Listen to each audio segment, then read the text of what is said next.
શું અમેરિકામાં ઇંગ્લિશ ના આવડતી હોય તો યુએસ સિટીઝન બની શકાય? જવાબ હા પણ છે અને ના પણ. એટલે શું ગુજરાતી, હિન્દી કે બીજી કોઈ ભાષાથી સિટીઝનશિપ મળી શકે? તો આ બધી જ વસ્તુ સમજીશું, કારણ કે આ એક એવો નિયમ છે, જો તમે ખોટી રીતે સમજશો તો તમારી એપ્લિકેશન રિજેક્ટ પણ થઈ શકે છે, પણ જો તમને ખબર હશે તો તમને યુએસ સિટીઝનશિપ મળી પણ શકશે.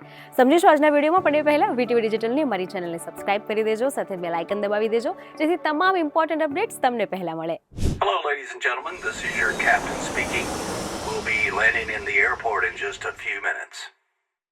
હાય, this is Janvi. Way to વિદેશના આજના વિડીયોમાં જાણીશું કે યુએસની ગ્રીન કાર્ડ સિટીઝનશિપ લેવા માટે કયો એવો લો છે કે જેમાં ભાષાની જરૂર નથી. સામાન્ય રીતે અમેરિકાની સિટીઝનશિપ મેળવવા માટે બે વસ્તુ જે છે તે કોમન છે, જે તમને આવડતી હોવી જોઈએ. એક છે બેઝિક ઇંગ્લિશ ટેસ્ટ અને બીજું છે અમેરિકાની હિસ્ટ્રી, અમેરિકાની ગવર્મેન્ટ માટેનું એક સિવિક ટેસ્ટ. આ બંને જો તમે પ્રોપર ક્લિયર કરો છો તો આગળની પ્રોસેસ ઇઝી થઈ જાય છે.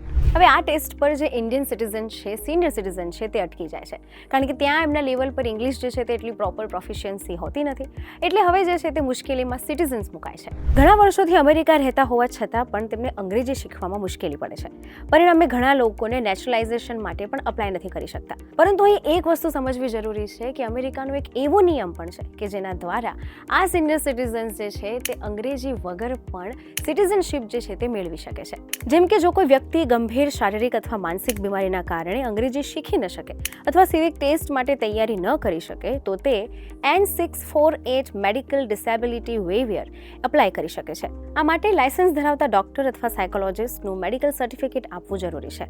પરંતુ આ બધાની વચ્ચે ઘણા લોકોની મિસઅન્ડરસ્ટેન્ડિંગ એવી થાય છે કે ભાઈ મોટી ઉંમર છે, યાદ રહેતું નથી, ઇંગ્લિશ આવડતું નથી, તો કદાચ જે છે તે લોકો નીકળી જશે ને સિટીઝનશિપ મળી જશે. પરંતુ હવે એવું નથી. હવે આ માટે એક રિયલ કેસ તમને કહું. 89 વર્ષના એક બા કે જે ગ્રીન કાર્ડ પર અમેરિકા રહેતા હતા, એમને સિટીઝનશિપ લેવી હતી, પરંતુ એમને કેન્સર હતું. કીમોથેરાપી અને બીજી બધી મેડિસિન્સને કારણે આટલી ઉંમરે એ જે સિવિક ટેસ્ટ છે, ઇંગ્લિશ જે છે, આ બંનેને પ્રોપર મેચ કરીને ટેસ્ટ માટે રેડી નહોતા. તેમના ઇમિગ્રેશન એટર્નીએ તમામ મેડિકલ રિપોર્ટ સાથે N648 ફોર્મ સબમિટ કર્યું. USCISએ તેમની અરજી સીધી રિજેક્ટ કરી દીધી.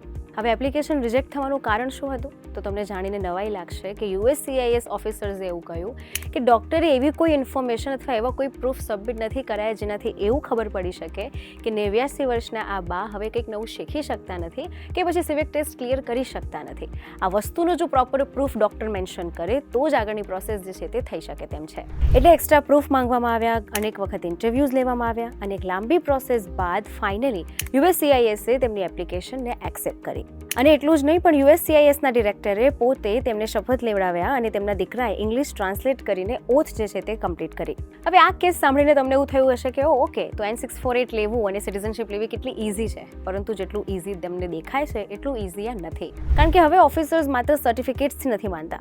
તેઓ મેડિકલ રેકોર્ડ્સ, ટ્રીટમેન્ટ હિસ્ટ્રી, ડૉક્ટરની ઇન્ફોર્મેશન, આ બધી જ વસ્તુ અને આ સાથે પ્રૂફ પણ માંગે છે કે એપ્લિકન્ટ ખરેખર પોતાની બીમારીના કારણે કંઈક નવું શીખી શકતા નથી. એટલે જો તમે કે તમારા ફેમિલી મેમ્બર્સમાંથી કોઈને આવી કંઈ તકલીફ છે અને જો સિટીઝનશિપ માટે એપ્લાય કરવાનો વિચાર કરી રહ્યા છો તો આ નિયમ, આ ફોર્મ અને ડૉક્ટર સાથે પ્રોપર કન્સલ્ટ ચોક્કસ કરી દેજો. સાથે તમારા ઇમિગ્રેશન એટર્નીને પણ સાથે રાખજો, કારણ કે સિટીઝનશિપ લેવા માટે N648 જે છે તે ખાલી માધ્યમ નથી, કારણ કે એની સાથે તમારે ઘણા જ બધા પ્રૂફ્સ છે, ઇન્ટરવ્યૂઝ છે, બધી જ વસ્તુ પ્રોપર ક્લિયર બતાવવી પડે છે.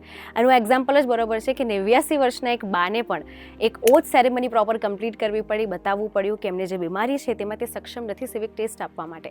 તો આ બધા જ પ્રોપર પ્રૂફ અને ડોક્યુમેન્ટ હશે તો જ તમે આ ફોર્મના માધ્યમથી સિટીઝનશિપ માટે અપ્લાય કરી શકો છો અને ત્યારે જ USCIS તમારી આવી એપ્લિકેશન આવી સ્થિતિમાં જે છે તે એક્સેપ્ટ કરી શકે તેમ છે.